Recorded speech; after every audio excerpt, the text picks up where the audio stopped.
ಓಂ ಶಾಂತಿ.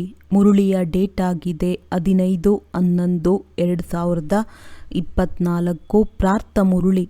ಬಾಪ್ ದಾದ ಮಧುಬನ. ಮಧುರ ಮಕ್ಕಳೇ, ಎಷ್ಟು ಸಮಯ ತಂದೆಯ ಸ್ಮೃತಿ ಇರುತ್ತದೆ ಎಂದು ತಮ್ಮ ಪರಿಶೀಲನೆ ಮಾಡಿಕೊಳ್ಳಿ. ಏಕೆಂದರೆ ಸ್ಮೃತಿಯಲ್ಲಿಯೇ ಲಾಭವಿದೆ, ವಿಸ್ಮೃತಿಯಲ್ಲಿ ನಷ್ಟವಿದೆ. ಪ್ರಶ್ನೆ: ಈ ಪಾಪಾತ್ಮರ ಪ್ರಪಂಚದಲ್ಲಿ ಯಾವ ಮಾತು ಸಂಪೂರ್ಣ ಅಸಂಭವ ಮತ್ತು ಏಕೆ? ಉತ್ತರ: ಇಲ್ಲಿ ನಾವು ಪುಣ್ಯಾತ್ಮರಾಗಿದ್ದೇವೆ ಎಂದು ಯಾರಾದರೂ ಹೇಳುವುದಾದರೆ ಅದು ಸಂಪೂರ್ಣ ಅಸಂಭವವಾಗಿದೆ. ಏಕೆಂದರೆ ಪ್ರಪಂಚವೇ ಕಲಿಯುಗಿ ತಮೋ ಪ್ರಧಾನವಾಗಿದೆ. ಮನುಷ್ಯರು ಯಾವುದನ್ನು ಪುಣ್ಯದ ಕೆಲಸವೆಂದು ತಿಳಿಯುತ್ತಾರೆಯೋ ಅದು ಸಹ ಪಾಪವಾಗಿ ಬಿಡುತ್ತದೆ. ಏಕೆಂದರೆ ಪ್ರತಿಯೊಂದು ಕರ್ಮವನ್ನು ವಿಕಾರಗಳಿಗೆ ವಶರಾಗಿ ಮಾಡುತ್ತಾರೆ. ಓಂ ಶಾಂತಿ. ಇದನ್ನಂತೂ ಮಕ್ಕಳು ತಿಳಿದುಕೊಂಡಿದ್ದೀರಿ. ನಾವೀಗ ಬ್ರಹ್ಮನ ಮಕ್ಕಳು, ಬ್ರಹ್ಮ ಕುಮಾರ ಕುಮಾರಿಯರಾಗಿದ್ದೇವೆ. ಇದರ ನಂತರ ದೇವಿ ದೇವತೆಗಳಾಗುತ್ತೇವೆ. ಇದನ್ನು ನೀವೇ ತಿಳಿದುಕೊಂಡಿದ್ದೀರಿ, ಬೇರೆ ಯಾರೂ ತಿಳಿದುಕೊಂಡಿಲ್ಲ. ನಾವು ಬ್ರಹ್ಮ ಕುಮಾರ ಕುಮಾರಿಯರು ಬೇಅದ್ದಿನ ವಿದ್ಯೆಯನ್ನು ಓದುತ್ತಿದ್ದೇವೆ. 84 ಜನ್ಮಗಳ ವಿದ್ಯೆಯನ್ನು ಓದುತ್ತೇವೆ. ಸೃಷ್ಟಿ ಚಕ್ರದ ವಿದ್ಯೆಯನ್ನು ಓದುತ್ತೇವೆ ಎಂಬುದನ್ನು ಮಕ್ಕಳು ತಿಳಿದುಕೊಂಡಿದ್ದೀರಿ. ಮತ್ತೆ ನಿಮಗೆ ಪವಿತ್ರರಾಗಬೇಕೆಂಬ ಶಿಕ್ಷಣವೂ ಸಹ ಸಿಗುತ್ತದೆ. ಇಲ್ಲಿ ಕುಳಿತಿದ್ದಂತೆಯೇ ನೀವು ಮಕ್ಕಳು ಪಾವನರಾಗುವುದಕ್ಕಾಗಿ ತಂದೆಯನ್ನು ಅವಶ್ಯವಾಗಿ ನೆನಪು ಮಾಡುತ್ತೀರಿ ಅಂದಾಗ ತಮ್ಮ ಹೃದಯವನ್ನು ಕೇಳಿಕೊಳ್ಳಿ. ಸತ್ಯವಾಗಿಯೂ ನಾವು ತಂದೆಯ ನೆನಪಿನಲ್ಲಿ ಕುಳಿತಿದ್ದೇವೆಯೇ ಅಥವಾ ಮಾಯಾ ರಾವಣನು ಬುದ್ಧಿಯನ್ನು ಬೇರೆ ಕಡೆ ತೆಗೆದುಕೊಂಡು ಹೋದನೇ? ತಂದೆಯು ತಿಳಿಸಿದ್ದಾರೆ, ಮಕ್ಕಳೇ, ನನ್ನೊಬ್ಬನನ್ನೇ ನೆನಪು ಮಾಡಿ, ಆಗ ಪಾಪಗಳು ಭಸ್ಮವಾಗುತ್ತವೆ. ಅಂದ ಮೇಲೆ ಈಗ ತಮ್ಮೊಂದಿಗೆ ಕೇಳಿಕೊಳ್ಳಬೇಕು, ನಾವು ತಂದೆಯ ನೆನಪಿನಲ್ಲಿದ್ದೇವೆಯೇ ಅಥವಾ ಬುದ್ಧಿಯು ಎಲ್ಲಿಯಾದರೂ ಹೋಯಿತೆ? ಎಷ್ಟು ಸಮಯ ನಾವು ತಂದೆಯ ನೆನಪಿನಲ್ಲಿದ್ದೆವು, ಎಷ್ಟು ಸಮಯ ನಮ್ಮ ಬುದ್ಧಿಯು ಎಲ್ಲೆಲ್ಲಿಗೆ ಹೋಯಿತು ಎಂಬುದು ಸ್ಮೃತಿ ಇರಬೇಕು. ಮತ್ತು ತಮ್ಮ ಸ್ಥಿತಿಯನ್ನು ನೋಡಿಕೊಳ್ಳಿ. ಎಷ್ಟು ಸಮಯ ತಂದೆಯನ್ನು ನೆನಪು ಮಾಡುತ್ತೀರೋ ಅದರಿಂದಲೇ ಪಾವನರಾಗುತ್ತೀರಿ. ಜಮಾ ಮತ್ತು ವ್ಯರ್ಥದ ಲೆಕ್ಕವನ್ನು ಇಡಬೇಕು. ಅಭ್ಯಾಸವಾದರೆ ನೆನಪು ಸಹ ಉಳಿಯುತ್ತದೆ. ಬರೆಯುತ್ತಾ ಇರುತ್ತೀರಿ. ದಿನಚರಿಯ ಪುಸ್ತಕವಂತೂ ಎಲ್ಲರ ಜೇಬಿನಲ್ಲಿ ಇದ್ದೇ ಇರುತ್ತದೆ. ವ್ಯಾಪಾರಿಗಳದ್ದು ಅದ್ದಿನ ದಿನಚರಿಯಾಗಿದೆ, ನಿಮ್ಮದು ಬೇಅದ್ದಿನ ದಿನಚರಿಯಾಗಿದೆ. ಅಂದಾಗ ನೀವು ಚಾರ್ಟನ್ನು ಬರೆದಿಟ್ಟುಕೊಳ್ಳಬೇಕಾಗಿದೆ. ತಂದೆಯ ಆಜ್ಞೆಯಾಗಿದೆ, ಉದ್ಯೋಗ ವ್ಯವಹಾರ ಎಲ್ಲವನ್ನೂ ಮಾಡಿ. ಆದರೆ ಸಮಯವನ್ನು ತೆಗೆದು ನನ್ನನ್ನು ನೆನಪು ಮಾಡಿ. ತಮ್ಮ ಲೆಕ್ಕವನ್ನು ನೋಡಿಕೊಳ್ಳುತ್ತಾ ಲಾಭವನ್ನು ಹೆಚ್ಚಿಸಿಕೊಳ್ಳುತ್ತಾ ಹೋಗಿ. ನಷ್ಟವನ್ನು ಮಾಡಿಕೊಳ್ಳಬೇಡಿ. ನಿಮ್ಮ ಯುದ್ಧವಂತೂ ಇದೆಯಲ್ಲವೇ? ಸೆಕೆಂಡಿನಲ್ಲಿ ಲಾಭ, ಸೆಕೆಂಡಿನಲ್ಲಿ ನಷ್ಟ. ನಾವು ಲಾಭ ಮಾಡಿಕೊಂಡೆವೋ ಅಥವಾ ನಷ್ಟವೋ ಎಂಬುದು ಬಹುಬೇಗನೆ ತಿಳಿಯುತ್ತದೆ. ನೀವು ವ್ಯಾಪಾರಿಗಳಾಗಿದ್ದೀರಲ್ಲವೇ? ಕೆಲವರೇ ವಿರಳ ಈ ವ್ಯಾಪಾರವನ್ನು ಮಾಡುತ್ತಾರೆ. ಸ್ಮೃತಿಯಿಂದ ಲಾಭವಿದೆ, ವಿಸ್ಮೃತಿಯಲ್ಲಿ ನಷ್ಟವಿದೆ. ಅಂದ ಮೇಲೆ ತಮ್ಮ ಪರಿಶೀಲನೆ ಮಾಡಿಕೊಳ್ಳಬೇಕು. ಯಾರಿಗೆ ಶ್ರೇಷ್ಠ ಪದವಿಯನ್ನು ಪಡೆದುಕೊಳ್ಳಬೇಕೆಂಬ ಲಕ್ಷ್ಯವಿದೆಯೋ ಅವರಿಗೆ ನಾವು ಎಷ್ಟು ಸಮಯ ವಿಸ್ಮೃತಿಯಲ್ಲಿದ್ದೆವು ಎಂದು ನೋಡಿಕೊಳ್ಳಬೇಕೆಂಬ ಚಿಂತೆ ಇರುತ್ತದೆ. ಇದಂತೂ ನೀವು ಮಕ್ಕಳಿಗೆ ತಿಳಿದಿದೆ. ನಾವೆಲ್ಲ ಆತ್ಮಗಳ ತಂದೆಯು ಪತಿತ ಪಾವನನಾಗಿದ್ದಾರೆ. ನಾವು ಮೂಲತಃ ಆತ್ಮಗಳಾಗಿದ್ದೇವೆ. ನಮ್ಮ ಮನೆಯಿಂದ ಇಲ್ಲಿಗೆ ಬಂದಿದ್ದೇವೆ. ಈ ಶರೀರವನ್ನು ತೆಗೆದುಕೊಂಡು ಪಾತ್ರವನ್ನಭಿನಯಿಸುತ್ತಿದ್ದೇವೆ. ಶರೀರವು ವಿನಾಶಿ, ಆತ್ಮವು ಅವಿನಾಶಿಯಾಗಿದೆ. ಸಂಸ್ಕಾರವೂ ಸಹ ಆತ್ಮದಲ್ಲಿಯೇ ಇರುತ್ತದೆ. ತಂದೆಯು ಪ್ರಶ್ನಿಸುತ್ತಾರೆ, ಏ ಆತ್ಮ, ಸ್ಮೃತಿಯಲ್ಲಿ ತಂದುಕೋ. ಈ ಜನ್ಮದ ಬಾಲ್ಯದಲ್ಲಿ ಯಾವುದೇ ವಿರುದ್ಧವಾದ ಕೆಲಸವಂತೂ ಮಾಡಿಲ್ಲವೇ? 3-4 ವರ್ಷಗಳಿಂದ ಹಿಡಿದು ನೆನಪಂತೂ ಇರುತ್ತದೆ. ನಾವು ಬಾಲ್ಯವನ್ನು ಹೇಗೆ ಕಳೆದೆವು, ಏನೇನು ಮಾಡಿದೆವು, ಯಾವುದೇ ಮಾತು ಹೃದಯದಲ್ಲಿ ತಿನ್ನುತ್ತಿಲ್ಲವೇ? ಸತ್ಯಯುಗದಲ್ಲಿ ಪಾಪ ಕರ್ಮಗಳು ಆಗುವುದೇ ಇಲ್ಲ. ಆದ್ದರಿಂದ ಕೇಳುವ ಮಾತು ಸಹ ಇರುವುದಿಲ್ಲ. ಇಲ್ಲಂತೂ ಪಾಪಗಳು ಅವಶ್ಯವಾಗಿ ಆಗುತ್ತವೆ. ಮನುಷ್ಯರು ಯಾವುದನ್ನು ಪುಣ್ಯದ ಕೆಲಸವೆಂದು ತಿಳಿಯುವರೋ ಅದು ಸಹ ಪಾಪವಾಗಿದೆ. ಇದು ಪಾಪಾತ್ಮರ ಪ್ರಪಂಚವಾಗಿದೆ. ನಿಮ್ಮ ವ್ಯವಹಾರವೆಲ್ಲವೂ ಪಾಪಾತ್ಮರೊಂದಿಗಿದೆ. ಇಲ್ಲಿ ಪುಣ್ಯಾತ್ಮರು ಇಲ್ಲವೇ ಇಲ್ಲ. ಪುಣ್ಯಾತ್ಮರ ಪ್ರಪಂಚದಲ್ಲಿ ಒಬ್ಬರು ಪಾಪಾತ್ಮರಿರುವುದಿಲ್ಲ. ಪಾಪಾತ್ಮರ ಪ್ರಪಂಚದಲ್ಲಿ ಒಬ್ಬರು ಪುಣ್ಯಾತ್ಮರಿರುವುದಿಲ್ಲ. ಸಾಧ್ಯವಿಲ್ಲ. ಯಾವ ಗುರುಗಳ ಚರಣಗಳಲ್ಲಿ ಬೀಳುವರೋ ಅವರೂ ಸಹ ಪುಣ್ಯಾತ್ಮರಲ್ಲ. ಈ ಕಲಿಯುಗವೇ ತಮೋಪ್ರಧಾನವಾಗಿದೆ ಅಂದ ಮೇಲೆ ಇದರಲ್ಲಿ ಪುಣ್ಯಾತ್ಮರಾಗುವುದೇ ಅಸಂಭವವಾಗಿದೆ. ಪುಣ್ಯಾತ್ಮರಾಗುವುದಕ್ಕಾಗಿಯೇ ಏ ಪತಿತ ಪಾವನ ಬಂದು ನಮ್ಮನ್ನು ಪಾವನ ಆತ್ಮಗಳನ್ನಾಗಿ ಮಾಡಿ ಎಂದು ಕರೆಯುತ್ತಾರೆ. ಯಾರಾದರೂ ಬಹಳಷ್ಟು ದಾನ ಪುಣ್ಯ ಮಾಡುತ್ತಾರೆ, ಧರ್ಮಶಾಲೆಗಳನ್ನು ಕಟ್ಟಿಸುತ್ತಾರೆಂದರೆ ಅವರು ಪುಣ್ಯಾತ್ಮರೆಂದಲ್ಲ. ವಿವಾಹಕ್ಕಾಗಿ ಮಂಟಪಗಳನ್ನು ಕಟ್ಟಿಸಿದರೆ ಅವರು ಪುಣ್ಯಾತ್ಮರಾಗಲಿಲ್ಲ. ಇವು ತಿಳಿದುಕೊಳ್ಳುವ ಮಾತುಗಳಾಗಿವೆ. ಇದು ಪಾಪಾತ್ಮರ ರಾಜ್ಯ, ಆಸುರಿ ಆತ್ಮಗಳ ಪ್ರಪಂಚವಾಗಿದೆ. ಈ ಮಾತುಗಳು ನಿಮ್ಮ ವಿನಃ ಮತ್ಯಾರಿಗೂ ಗೊತ್ತಿಲ್ಲ. ಬಲೆ ರಾವಣನಿದ್ದಾನೆ, ಆದರೆ ರಾವಣನನ್ನು ಯಾರೂ ಸಹ ಅರಿತುಕೊಂಡಿಲ್ಲ. ಶಿವನ ಚಿತ್ರವೂ ಇದೆ, ಆದರೆ ಶಿವನ ಬಗ್ಗೆ ಅರಿತುಕೊಂಡಿಲ್ಲ. ದೊಡ್ಡ ದೊಡ್ಡ ಶಿವಲಿಂಗಗಳನ್ನು ಮಾಡುತ್ತಾರೆ, ಆದರೂ ಸಹ ಅವರು ನಾಮರೂಪದಿಂದ ಭಿನ್ನರಾಗಿದ್ದಾರೆ, ಸರ್ವವ್ಯಾಪಿಯಾಗಿದ್ದಾರೆಂದು ಹೇಳುತ್ತಾರೆ. ಆದ್ದರಿಂದಲೇ ತಂದೆಯು ಹೇಳಿದ್ದಾರೆ, ಯದಾ ಯದಾ ಹಿ ಧರ್ಮಸ್ಯ ಗ್ಲಾನಿರ್ಭವತಿ ಭಾರತ.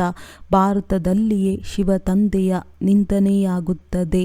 ಯಾವ ತಂದೆಯು ನಿಮ್ಮನ್ನು ವಿಶ್ವದ ಮಾಲೀಕರನ್ನಾಗಿ ಮಾಡುತ್ತಾರೆಯೋ ಅವರಿಗೆ ನೀವು ಮನುಷ್ಯ ಮತದಂತೆ ನಡೆದು ಎಷ್ಟೊಂದು ನಿಂದನೆ ಮಾಡುತ್ತೀರಿ.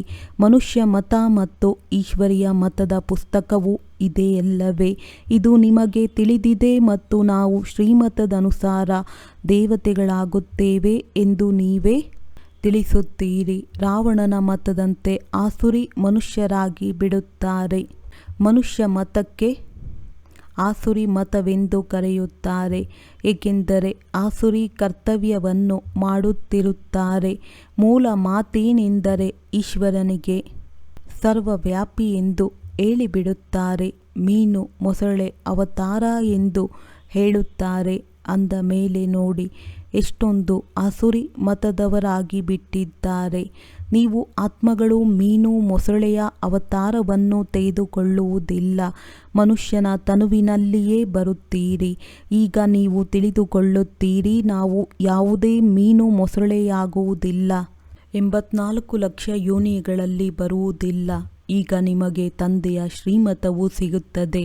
ಮಕ್ಕಳೇ, ನೀವು 84 ಜನ್ಮಗಳನ್ನು ತೆಗೆದುಕೊಳ್ಳುತ್ತೀರಿ. 84 ಜನ್ಮ ಮತ್ತು 84 ಲಕ್ಷ ಜನ್ಮಗಳ ಪರ್ಸೆಂಟೇಜ್ ಏನು ಹೇಳುತ್ತೀರಿ? ಅಸತ್ಯವೆಂದರೆ ಪೂರ್ಣ ಅಸತ್ಯವಿದೆ, ಸತ್ಯದ ಅಂಶವೂ ಸಹ ಇಲ್ಲ. ಇದರ ಅರ್ಥವನ್ನು ತಿಳಿದುಕೊಳ್ಳಬೇಕು. ಭಾರತದ ಸ್ಥಿತಿ ನೋಡಿ ಏನಾಗಿದೆ. ಭಾರತವು ಸತ್ಯಖಂಡವಾಗಿತ್ತು, ಅದಕ್ಕೆ ಸ್ವರ್ಗವೆಂದು ಹೇಳಲಾಗುತ್ತಿತ್ತು. ಅರ್ಧಕಲ್ಪ ರಾಮರಾಜ್ಯ, ಇನ್ನರ್ಧಕಲ್ಪ ರಾವಣ ರಾಜ್ಯ. ರಾವಣ ರಾಜ್ಯಕ್ಕೆ ಆಸುರಿ ಸಂಪ್ರದಾಯವೆಂದು ಹೇಳುತ್ತಾರೆ. ಎಷ್ಟೊಂದು ಕಠಿಣ ಅಕ್ಷರವಾಗಿದೆ. ಅರ್ಧಕಲ್ಪ ದೇವತೆಗಳ ರಾಜ್ಯವು ನಡೆಯುತ್ತದೆ. ತಂದೆಯು ತಿಳಿಸುತ್ತಾರೆ, Lakshmi Narayana the first, second, third ನಡೆಯುತ್ತದೆ. ಹೇಗೆ ಎಡ್ವರ್ಡ್ ದಿ ಫಸ್ಟ್, ಸೆಕೆಂಡ್ ಇರುತ್ತದೆ ಎಲ್ಲವೇ. ಮೊದಲ ಪೀಳಿಗೆ ಮತ್ತೆ ಎರಡನೇ ಪೀಳಿಗೆ ಹೀಗೆ ನಡೆಯುತ್ತದೆ. ಹಾಗೆಯೇ ನಿಮ್ಮದ್ದು ಸಹ ಮೊದಲು ಸೂರ್ಯವಂಶಿ ರಾಜ್ಯ, ನಂತರ ಚಂದ್ರವಂಶಿ ಇರುತ್ತದೆ. ತಂದೆಯು ಬಂದು ನಾಟಕದ ರಹಸ್ಯವನ್ನು ಚೆನ್ನಾಗಿ ತಿಳಿಸುತ್ತಾರೆ. ನಿಮ್ಮ ಶಾಸ್ತ್ರಗಳಲ್ಲಿ ಈ ಮಾತುಗಳಿರಲಿಲ್ಲ. ಕೆಲವು ಶಾಸ್ತ್ರಗಳಲ್ಲಿ ಕೆಲವೊಂದು ಸತ್ಯಾಂಶಗಳಿವೆ. ಆದರೆ ಆ ಸಮಯದಲ್ಲಿ ಯಾರೂ ಗ್ರಂಥಗಳನ್ನು ರಚಿಸಿದರೋ ಅವರು ಏನನ್ನೂ ತಿಳಿದುಕೊಳ್ಳಲಿಲ್ಲ. ತಂದೆಯೂ ಸಹ ಕಾಶಿಗೆ ಹೋಗಿದ್ದರು. ಆ ಸಮಯದಲ್ಲಿ ಈ ಪ್ರಪಂಚವು ಇಷ್ಟವಾಗುತ್ತಿರಲಿಲ್ಲ. ಅಲ್ಲಿ ಗೋಡೆಗಳ ಮೇಲೆ ಚಿತ್ರಗಳನ್ನು ಚಿತ್ರಿಸುತ್ತಿದ್ದರು. ಇದೆಲ್ಲವನ್ನು ಶಿವತಂದೆಯು ಮಾಡಿಸುತ್ತಿದ್ದರು. ಆದರೆ ನಾವಂತೂ ಆ ಸಮಯದಲ್ಲಿ ಮಕ್ಕಳಾಗಿದ್ದೆವು. ಪೂರ್ಣ ತಿಳುವಳಿಕೆ ಬಂದಿದೆ. ನಮ್ಮಿಂದ ಯಾರೋ ಮಾಡಿಸುತ್ತಿದ್ದಾರೆ ಎಂಬುದಷ್ಟೇ ತಿಳಿಯುತ್ತದೆ.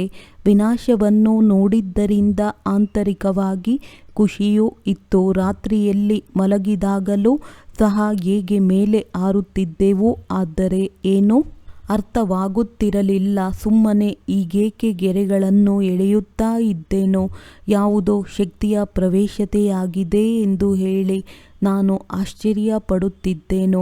ಮೊದಲಂತೂ ವ್ಯಾಪಾರ ಮೊದಲಾದುದನ್ನು ಮಾಡುತ್ತಿದ್ದೆನೋ. ನಂತರ ಏನಾಯಿತೋ, ಯಾರನ್ನೇ ನೋಡಿದರೂ ತಕ್ಷಣ ಧ್ಯಾನದಲ್ಲಿ ಹೊರಟು ಹೋಗುತ್ತಿದ್ದರು. ಏನಾಗುತ್ತದೆ, ಯಾರನ್ನೇ ನೋಡಿದರೂ ಅವರ ಕಣ್ಣುಗಳು ಮುಚ್ಚಿ ಹೋಗುತ್ತವೆ ಎಂದು ಹೇಳುತ್ತಿದ್ದೆನು. ಏನು ನೋಡಿದ್ದೀರಿ ಎಂದು ಅವರನ್ನು ಕೇಳಿದರೆ ವೈಕುಂಠ ನೋಡಿದೆವು, ಕೃಷ್ಣನನ್ನು ನೋಡಿದೆವು ಎಂದು ಹೇಳುತ್ತಿದ್ದರು. ಇವೆಲ್ಲವೂ ಸಹ ತಿಳಿದುಕೊಳ್ಳುವ ಮಾತುಗಳಾಯಿತಲ್ಲವೇ. ಆದ್ದರಿಂದ ಎಲ್ಲವನ್ನೂ ಬಿಟ್ಟು ಇದನ್ನು ಯಥಾರ್ಥವಾಗಿ ಅರಿತುಕೊಳ್ಳಲು ಕಾಶಿಗೆ ಹೊರಟು ಹೋದೆನು. ಇಡೀ ದಿನ ಕುಳಿತುಕೊಂಡಿರುತ್ತಿದ್ದೆನು. ಪೆನ್ಸಿಲ್ ಮತ್ತು ಗೋಡೆಯನ್ನು ಬಿಟ್ಟರೆ ಮತ್ಯಾವುದೇ ವ್ಯವಹಾರವನ್ನು ಮಾಡುತ್ತಿರಲಿಲ್ಲ. ಆಗ ಇನ್ನೂ ಜ್ಞಾನದಲ್ಲಿ ಮಗುವಾಗಿದ್ದೇನಲ್ಲವೇ. ಯಾವಾಗ ಇದೆಲ್ಲವನ್ನು ನೋಡಿದೆನೋ ಆಗ ಈ ಉದ್ಯೋಗ ವ್ಯವಹಾರಗಳನ್ನು ಮಾಡಬಾರದು, ವ್ಯವಹಾರಗಳನ್ನೇನು ಮಾಡುವುದು, ಕೊನೆಗೆ ಇದೆಲ್ಲವನ್ನು ಬಿಡಲೇಬೇಕಾಗುತ್ತದೆ ಎಂದು ತಿಳಿಯಿತು. ಆಗ ಮತ್ತು ಇನ್ನೊಂದು ಕಡೆ ಇಲ್ಲಿ ಏನೇ ಇದ್ದರೂ ಇದೆಲ್ಲವೂ ಗುಲಾಮಿತನವಾಗಿದೆ, ಇದನ್ನು ಬಿಡಬೇಕಾಗಿದೆ ಎಂಬ ಖುಷಿ ಇತ್ತು. ಏಕೆಂದರೆ ರಾವಣ ರಾಜ್ಯವಲ್ಲವೇ. ರಾವಣನಿಗೆ ಕತ್ತೆಯ ತಲೆಯನ್ನು ತೋರಿಸುತ್ತಾರೆ. ಅಂದ ಮೇಲೆ ಇದು ರಾಜ್ಯ ಭಾಗ್ಯವಲ್ಲ, ಗುಲಾಮಿತನವೆಂಬುದು ವಿಚಾರ ಬಂದಿತು. ಹೇಗೆ ಕತ್ತೆಯು ಪದೇ ಪದೇ ಮಣ್ಣಿನಲ್ಲಿ ಹೊರಳಾಡಿ ಅಗಸನ ಬಟ್ಟೆಗಳೆಲ್ಲವನ್ನು ಹಾಳು ಮಾಡಿಬಿಡುತ್ತದೆ, ತಂದೆಯೂ ಸಹ ಹೇಳುತ್ತಾರೆ, ನೀವು ಏನಾಗಿದ್ದೀರಿ, ಈಗ ನಿಮ್ಮ ಸ್ಥಿತಿಯು ಏನಾಗಿ ಬಿಟ್ಟಿದೆ. ಇದನ್ನು ತಂದೆಯು ತಿಳಿಸುತ್ತಾರೆ ಮತ್ತು ದಾದಾರವರು ತಿಳಿಸುತ್ತಾರೆ. ಇಬ್ಬರ ವಾರ್ತಾಲಾಪವು ನಡೆಯುತ್ತಿರುತ್ತದೆ. ಜ್ಞಾನದಲ್ಲಿ ಯಾರು ಬಹಳ ಚೆನ್ನಾಗಿ ತಿಳಿಸಿಕೊಡುತ್ತಾರೆಯೋ ಅವರನ್ನು ತೀಕ್ಷ್ಣ ಬುದ್ಧಿಯವರೆಂದು ಹೇಳುತ್ತಾರೆ. ನಂಬರ್ ವಾರಂತೂ ಇದ್ದಾರಲ್ಲವೇ. ನೀವು ಮಕ್ಕಳು ಸಹ ಜ್ಞಾನವನ್ನು ತಿಳಿಸಿಕೊಡುತ್ತೀರಿ. ಈ ರಾಜಧಾನಿಯು ಸ್ಥಾಪನೆಯಾಗುತ್ತಿದೆ. ಅವಶ್ಯವಾಗಿ ನಂಬರ್ ವಾರ್ ಪದವಿಯನ್ನು ಪಡೆಯುತ್ತಾರೆ. ಆತ್ಮವೇ ಕಲ್ಪಕಲ್ಪವೂ ತನ್ನ ಪಾತ್ರವನ್ನಭಿನಯಿಸುತ್ತದೆ. ಎಲ್ಲರೂ ಒಂದೇ ಸಮನಾಗಿ ಜ್ಞಾನವನ್ನು ತಿಳಿದುಕೊಳ್ಳುವುದಿಲ್ಲ. ಈ ಸ್ಥಾಪನೆಯು ವಿಚಿತ್ರವಾಗಿದೆ. ಬೇರೆ ಯಾರೂ ಈ ಸ್ಥಾಪನೆಯ ಜ್ಞಾನವನ್ನು ಕೊಡುವುದಿಲ್ಲ. ತಿಳಿಯಿರಿ, ಸಿಖ್ ಧರ್ಮದ ಸ್ಥಾಪನೆಯಾಯಿತು. ಶುದ್ಧ ಆತ್ಮವು ಪ್ರವೇಶ ಮಾಡಿತು. ಸ್ವಲ್ಪ ಸಮಯದ ನಂತರ ಸಿಖ್ ಧರ್ಮದ ಸ್ಥಾಪನೆಯಾಯಿತು. ಅವರ ಮುಖ್ಯಸ್ಥರು ಯಾರು? ಗುರುನಾನಕರು. ಅವರು ಬಂದು ಜಪ್ ಸಾಹಿಬ್ ಎಂಬ ಗ್ರಂಥವನ್ನು ರಚಿಸಿದರು. ಮೊದಲಂತೂ ಹೊಸ ಆತ್ಮಗಳೇ ಇರುತ್ತಾರೆ, ಏಕೆಂದರೆ ಪವಿತ್ರ ಆತ್ಮಗಳಾಗಿರುತ್ತಾರೆ. ಪವಿತ್ರರಿಗೆ ಮಹಾನ್ ಆತ್ಮಗಳೆಂದು ಹೇಳುತ್ತಾರೆ. ಶ್ರೇಷ್ಠಾತಿಶ್ರೇಷ್ಠ ಎಂದು ಒಬ್ಬ ತಂದೆಗೆ ಹೇಳಲಾಗುತ್ತದೆ. ಅವರು ಸಹ ಧರ್ಮ ಸ್ಥಾಪನೆ ಮಾಡುತ್ತಾರೆಂದರೆ ಅವರಿಗೆ ಮಹಾನ್ ಎಂದು ಹೇಳುತ್ತಾರೆ. ಆದರೆ ನಂಬರ್ ವಾರ್ ಆಗಿ ಒಬ್ಬರ ಹಿಂದೆ ಇನ್ನೊಬ್ಬರು ಬರುತ್ತಾರೆ. 500 ವರ್ಷಗಳಿಗೆ ಮೊದಲು ಒಂದು ಆತ್ಮವು ಬಂದು ಸಿಖ್ ಧರ್ಮದ ಸ್ಥಾಪನೆ ಮಾಡಿದರು. ಆ ಸಮಯದಲ್ಲಿ ಗ್ರಂಥವೆಲ್ಲಿಂದ ಬಂದಿತು? ಅವಶ್ಯವಾಗಿ ಜಪ್ ಸಾಹಿಬ್ ಮೊದಲಾದ ಗ್ರಂಥಗಳನ್ನು ನಂತರದಲ್ಲಿಯೇ ರಚಿಸುತ್ತಾರಲ್ಲವೇ. ಅವರು ಏನು ಶಿಕ್ಷಣವನ್ನು ಕೊಡುತ್ತಾರೆ? ಅವರಿಗೆ ಉಮಂಗವು ಬರುತ್ತದೆ. ಆಗ ಕುಳಿತು ತಂದೆಯ ಮಹಿಮೆ ಮಾಡುತ್ತಾರೆ. ನಂತರ ಈ ಪುಸ್ತಕ ಮೊದಲಾದವುಗಳು ರಚಿಸಲ್ಪಡುತ್ತವೆ. ಏಕೆಂದರೆ ರಚನೆಯಾದ ಪುಸ್ತಕಗಳನ್ನು ಓದುವವರು ಇರಬೇಕಲ್ಲವೇ. ಎಲ್ಲರ ಶಾಸ್ತ್ರಗಳು ಕೊನೆಯಲ್ಲಿಯೇ ರಚಿಸಲ್ಪಡುತ್ತದೆ. ಯಾವಾಗ ಭಕ್ತಿ ಮಾರ್ಗವು ಪ್ರಾರಂಭವಾಗುವುದೋ ಆಗ ಶಾಸ್ತ್ರಗಳನ್ನು ಓದುವರು. ಜ್ಞಾನವೂ ಬೇಕಲ್ಲವೇ. ಮೊದಲು ಸತೋಪ್ರಧಾನರಾಗಿರುತ್ತಾರೆ, ನಂತರ ಸತೋ ರಜೋ ತಮೋದಲ್ಲಿ ಬರುತ್ತಾರೆ. ಯಾವಾಗ ಜನಸಂಖ್ಯೆಯು ಬಹಳ ವೃದ್ಧಿಯಾಗುವುದೋ ಆಗಲೇ ಮಹಿಮೆಯಾಗುತ್ತದೆ ಮತ್ತು ಶಾಸ್ತ್ರಗಳು ರಚಿಸಲ್ಪಡುತ್ತದೆ. ಇಲ್ಲವೆಂದರೆ ಯಾರು ವೃದ್ಧಿ ಮಾಡುವುದು? ಅನುಯಾಯಿಗಳಾಗಬೇಕಲ್ಲವೇ. ಸಿಖ್ ಧರ್ಮದ ಆತ್ಮಗಳು ಬಂದು ಅವರ ನಿಯಮಗಳನ್ನು ಪಾಲಿಸುತ್ತಾರೆ. ಅದರಲ್ಲಿ ಬಹಳ ಸಮಯವೂ ಬೇಕು. ಹೊಸ ಆತ್ಮಗಳು ಬರುತ್ತವೆ ಎಂದರೆ ಅವರಿಗೆ ದುಃಖವಂತೂ ಸಿಗಲು ಸಾಧ್ಯವಿಲ್ಲ. ಇದು ನಿಯಮವೇ ಇಲ್ಲ. ಆತ್ಮವು ಸತೋಪ್ರಧಾನದಿಂದ ಸತೋ ರಜೋ ತಮೋದಲ್ಲಿ ಬಂದಾಗಲೇ ಅದಕ್ಕೆ ದುಃಖ ಉಂಟಾಗುತ್ತದೆ. ಈ ಕಾಯಿದೆಯೂ ಇದೆಯಲ್ಲವೇ. ಇಲ್ಲಿ ಬೆರಕೆಯಾಗಿ ಬಿಟ್ಟಿದೆ. ರಾವಣ ಸಂಪ್ರದಾಯವೂ ಇದೆ ಮತ್ತು ರಾಮನ ಸಂಪ್ರದಾಯವೂ ಇದೆ. ಇನ್ನು ಸಂಪೂರ್ಣರಾಗಿಲ್ಲ. ಸಂಪೂರ್ಣರಾದರೆ ಮತ್ತೆ ಶರೀರವನ್ನು ಬಿಟ್ಟು ಬಿಡುತ್ತೀರಿ. ಕರ್ಮಾತೀತ ಸ್ಥಿತಿಯನ್ನು ತಲುಪಿದವರಿಗೆ ಯಾವುದೇ ದುಃಖವಾಗಲು ಸಾಧ್ಯವಿಲ್ಲ ಮತ್ತು ಅವರು ಈ ಪತಿತ ಪ್ರಪಂಚದಲ್ಲಿ ಇರಲು ಸಾಧ್ಯವಿಲ್ಲ. ಅವರು ಹೊರಟು ಹೋಗುತ್ತಾರೆ. ಬಾಕಿ ಯಾರು ಉಳಿದುಕೊಳ್ಳುವರೋ ಅವರು ಇನ್ನೂ ಕರ್ಮಾತೀತರಾಗಿಲ್ಲವೆಂದರ್ಥ. ಎಲ್ಲರೂ ಒಮ್ಮೆಲೆ ಕರ್ಮಾತೀತರಾಗಿ ಬಿಡುವುದಿಲ್ಲ. ಬಲೆ ವಿನಾಶವಾಗುತ್ತದೆ. ಆದರೂ ಸಹ ಇನ್ನೂ ಕೆಲವರು ಉಳಿದಿರುತ್ತಾರೆ. ಪ್ರಳಯವಾಗುವುದಿಲ್ಲ. ರಾಮನು ಹೋದ, ರಾವಣನು ಹೋದ ಎಂದು ಗಾಯನವಿದೆ. ರಾವಣನ ಪರಿವಾರವು ಬಹಳಷ್ಟಿತ್ತು. ನಮ್ಮ ಪರಿವಾರವು ಬಹಳ ಚಿಕ್ಕದಾಗಿದೆ. ಅವರದ್ದು ಎಷ್ಟೊಂದು ಧರ್ಮಗಳಿವೆ. ವಾಸ್ತವದಲ್ಲಿ ನಮ್ಮದ್ದು ಎಲ್ಲರಿಗಿಂತ ದೊಡ್ಡ ಪರಿವಾರವಿರಬೇಕು. ಏಕೆಂದರೆ ದೇವಿ ದೇವತಾ ಧರ್ಮವೇ ಎಲ್ಲದಕ್ಕಿಂತ ಮೊದಲಿನ ಮೂಲ ಧರ್ಮವಾಗಿದೆ. ಈಗಂತೂ ಎಲ್ಲರೂ ಬೆರಕೆಯಾಗಿ ಬಿಟ್ಟಿರುವುದರಿಂದ ಕ್ರಿಶ್ಚಿಯನ್ನರ ಜನಸಂಖ್ಯೆಯು ಹೆಚ್ಚಾಗಿ ಬಿಟ್ಟಿದೆ. ಮನುಷ್ಯರು ಎಲ್ಲಿ ಸುಖ ನೋಡುತ್ತಾರೆ, ಅಧಿಕಾರವನ್ನು ನೋಡುತ್ತಾರೆ, ಹೋಗಿ ಆ ಧರ್ಮದವರಾಗಿ ಬಿಡುತ್ತಾರೆ. ಪ್ರತಿ ಕಲ್ಪದಲ್ಲಿಯೂ ಪೋಪ್ ಬಂದಾಗ ಅನೇಕರು ಕ್ರಿಶ್ಚಿಯನ್ನರಾಗುತ್ತಾರೆ. ಮತ್ತೆ ಬಹಳ ವೃದ್ಧಿಯೂ ಆಗುತ್ತದೆ. ಸತ್ಯಯುಗದಲ್ಲಿ ಒಬ್ಬ ಮಗ, ಒಬ್ಬ ಮಗಳಷ್ಟೇ ಇರುತ್ತಾರೆ. ಮತ್ಯಾವುದೇ ಧರ್ಮಗಳು ಈ ರೀತಿ ವೃದ್ಧಿಯಾಗುವುದಿಲ್ಲ. ಈಗಂತೂ ನೋಡಿ, ಕ್ರಿಶ್ಚಿಯನ್ನರು ಎಲ್ಲರಿಗಿಂತಲೂ ಮುಂದಿದ್ದಾರೆ. ಯಾರು ಬಹಳ ಮಕ್ಕಳಿಗೆ ಜನ್ಮ ನೀಡುವರೋ ಅವರಿಗೆ ಬಹುಮಾನವೂ ಸಿಗುತ್ತದೆ. ಏಕೆಂದರೆ ಅವರಿಗೆ ಮನುಷ್ಯರ ಸಂಖ್ಯೆಯು ಹೆಚ್ಚಾಗಬೇಕಲ್ಲವೇ. ಅವರು ಸೈನಿಕ ದಳದಲ್ಲಿ ಕೆಲಸಕ್ಕೆ ಬರುವರು. ಹಾಗೆ ನೋಡಿದರೆ ಎಲ್ಲರೂ ಕ್ರಿಶ್ಚಿಯನ್ನರೇ. ರಷ್ಯಾ, ಅಮೆರಿಕ ಎಲ್ಲರೂ ಒಂದೇ ಕುಲದವರಾಗಿದ್ದಾರೆ. ಒಂದು ಕಥೆಯೂ ಇದೆಯಲ್ಲವೇ.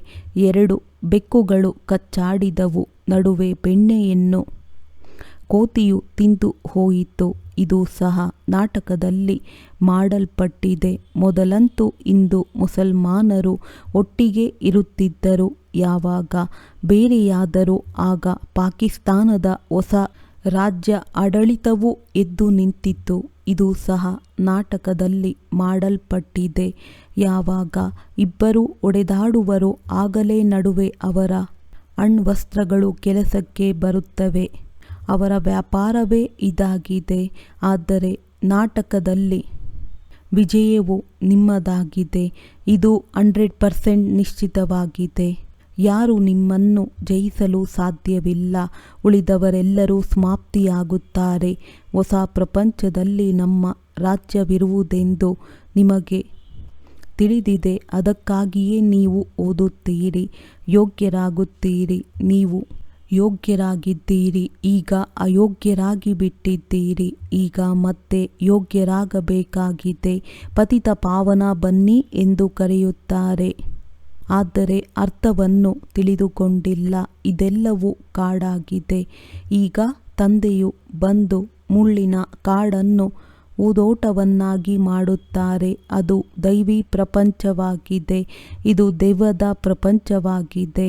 ಇಡೀ ಮನುಷ್ಯ ಸೃಷ್ಟಿಯ ರಹಸ್ಯವನ್ನು ತಿಳಿಸಲಾಗಿದೆ. ನಾವು ನಮ್ಮ ಧರ್ಮವನ್ನು ಮರೆತು ಧರ್ಮಭ್ರಷ್ಟರಾಗಿ ಬಿಟ್ಟಿದ್ದೇವೆ ಎಂಬುದನ್ನು ನೀವು ಈಗ ತಿಳಿದುಕೊಂಡಿದ್ದೀರಿ. ಇಲ್ಲಿ ಎಲ್ಲರ ಕರ್ಮವು ವಿಕರ್ಮವೇ ಆಗಿರುತ್ತದೆ. ಕರ್ಮ ಅಕರ್ಮ ವಿಕರ್ಮದ ಗತಿಯನ್ನು ತಂದೆಯು ನಿಮಗೆ ತಿಳಿಸಿಕೊಟ್ಟು ಹೋಗಿದ್ದರು. ನಾವು ನಿನ್ನೆ ಅಂಥವರಾಗಿದ್ದೆವು, ಮತ್ತೆ ಈಗ ಅಂಥವರಾಗುತ್ತಾ ಇದ್ದೇವೆ ಅಂದಾಗ ಇದು ಸಮೀಪದಲ್ಲಿದೆಯಲ್ಲವೇ? ನಿನ್ನೆ ನಿಮ್ಮನ್ನು ದೇವತೆಗಳನ್ನಾಗಿ ಮಾಡಿದ್ದೆನು ಎಂದು ತಂದೆಯು ತಿಳಿಸುತ್ತಾರೆ. ರಾಜ್ಯಭಾಗ್ಯವನ್ನು ಕೊಟ್ಟಿದ್ದೆನು, ಮತ್ತೆ ಅದೆಲ್ಲವೂ ಏನು ಮಾಡಿದ್ದೀರಿ? ಎಲ್ಲಿಗೆ ಹೋಯಿತು? ನಾವು ಭಕ್ತಿ ಮಾರ್ಗದಲ್ಲಿ ಎಷ್ಟೊಂದು ಹಣವನ್ನು ಹಾಳು ಮಾಡಿದೆವು ಎಂಬುದು ತಮ್ಮ ಸ್ಮೃತಿಗೆ ಬಂದಿದೆ. ನಿನ್ನೆಯ ಮಾತಲ್ಲವೇ? ತಂದೆಯು ಬಂದು ಅಂಗೈಯಲ್ಲಿ ಸ್ವರ್ಗವನ್ನು ನೀಡುತ್ತಿದ್ದಾರೆ. ಈ ಜ್ಞಾನವು ಬುದ್ಧಿಯಲ್ಲಿರಬೇಕಾಗಿದೆ. ಈ ಕಣ್ಣುಗಳು ಎಷ್ಟು ಮೋಸ ಮಾಡುತ್ತವೆ ಎಂಬುದನ್ನು ಸಹ ತಂದೆಯು ತಿಳಿಸಿದ್ದಾರೆ. ವಿಕಾರಿ ದೃಷ್ಟಿಯನ್ನು ಜ್ಞಾನದಿಂದ ನಿರ್ವಿಕಾರಿಯನ್ನಾಗಿ ಮಾಡಿಕೊಳ್ಳಬೇಕು. ಒಳ್ಳೆಯದು. ಮಧುರಾತಿ ಮಧುರ ಅಗಲಿ ಹೋಗಿ ಮರಳಿ ಸಿಕ್ಕಿರುವಂತಹ ಮಕ್ಕಳಿಗೆ ಪ್ರೀತಿಯ ಮಾತ್ಪಿತಾ ಬಾಪ್ದಾದಾರವರ ನೆನಪು, ಪ್ರೀತಿ ಹಾಗೂ ನಮಸ್ತೆ. ಆತ್ಮೀಯ ಮಕ್ಕಳಿಗೆ ಆತ್ಮೀಯ ತಂದೆಯ ನಮಸ್ತೆ. ಧಾರಣೆಗಾಗಿ ಮುಖ್ಯ ಸಾರ. ನಾನು ನೆನಪಿನಲ್ಲಿದ್ದು ಎಷ್ಟು ಲಾಭವನ್ನು ಹೆಚ್ಚಿಸಿಕೊಂಡೆನೋ ಎಂದು ತಮ್ಮ ಬೇಹದ್ದಿನ ಡೈರಿಯಲ್ಲಿ ಚಾರ್ಟನ್ನು ನೋಡಿಕೊಳ್ಳಬೇಕು. ನಷ್ಟವಾಗಲಿಲ್ಲವೇನು? ನೆನಪಿನ ಸಮಯದಲ್ಲಿ ಬುದ್ಧಿಯು ಎಲ್ಲೆಲ್ಲಿಗೆ ಹೋಯಿತು? ಈ ಜನ್ಮದಲ್ಲಿ ಬಾಲ್ಯತನದಿಂದಲೂ ನಮ್ಮಿಂದ ಯಾವ ಉಲ್ಟ ಕರ್ಮ ಅಥವಾ ಪಾಪಕರ್ಮವಾಗಿದೆಯೋ ಅದನ್ನು ನೋಟ್ ಮಾಡಿಕೊಳ್ಳಬೇಕು. ಯಾವ ಮಾತಿನಲ್ಲಿ ಮನಸ್ಸು ತಿನ್ನುತ್ತಾ ಇದೆ ಅದನ್ನು ತಂದೆಗೆ ತಿಳಿಸಿ ಹಗುರರಾಗಬೇಕು. ಈಗ ಯಾವುದೇ ಪಾಪಕರ್ಮವನ್ನು ಮಾಡಬಾರದು. ವರದಾನ: ಕರ್ಮ ಬಂಧನವನ್ನು ಸೇವೆಯ ಬಂಧನದಲ್ಲಿ ಪರಮಾತ್ಮನ ಪ್ರೀತಿ ಬ್ರಾಹ್ಮಣ ಜೀವನದ ಆಧಾರವಾಗಿದೆ. ಆದರೆ ಅದು ನ್ಯಾರ ಆದಾಗ ಮಾತ್ರ ಸಿಗುತ್ತದೆ.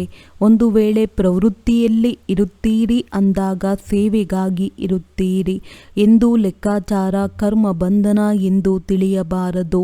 ಆದರೆ ಸೇವೆ ಆಗಿದೆ. ಸೇವೆಯ ಬಂಧನದಲ್ಲಿ ಬರುವುದರಿಂದ ಕರ್ಮ ಬಂಧನ ಸಮಾಪ್ತಿಯಾಗಿ ಬಿಡುತ್ತದೆ. ಸೇವೆಯ ಭಾವ ಇಲ್ಲವೆಂದರೆ ಕರ್ಮ ಬಂಧನ ಎಳೆಯುತ್ತದೆ. ಎಲ್ಲಿ ಕರ್ಮ ಬಂಧನ ಇದೆ ಅಲ್ಲಿ ದುಃಖದ ಅಲೆ ಇರುತ್ತದೆ. ಸೇವೆಯ ಬಂಧನದಲ್ಲಿ ಖುಷಿ ಇದೆ. ಆದ್ದರಿಂದ ಕರ್ಮ ಬಂಧನವನ್ನು ಸೇವೆಯ ಬಂಧನದಲ್ಲಿ ಪರಿವರ್ತನೆ ಮಾಡಿ ನ್ಯಾರ ಹಾಗೂ ಪ್ಯಾರ ಆಗಿದ್ದಾಗ ಪರಮಾತ್ಮನ ಪ್ರಿಯರಾಗಿ ಬಿಡುತ್ತಾರೆ. ಸ್ಲೋಗನ್: ಯಾರು ಸ್ವಸ್ಥಿತಿ ಮೂಲಕ ಪ್ರತಿಯೊಂದು ಪರಿಸ್ಥಿತಿಯನ್ನು ಪಾರು ಮಾಡುತ್ತಾರೆ ಅವರೇ ಶ್ರೇಷ್ಠ ಆತ್ಮರಾಗಿದ್ದಾರೆ. ಒಳ್ಳೆಯದು. ಓಂ ಶಾಂತಿ.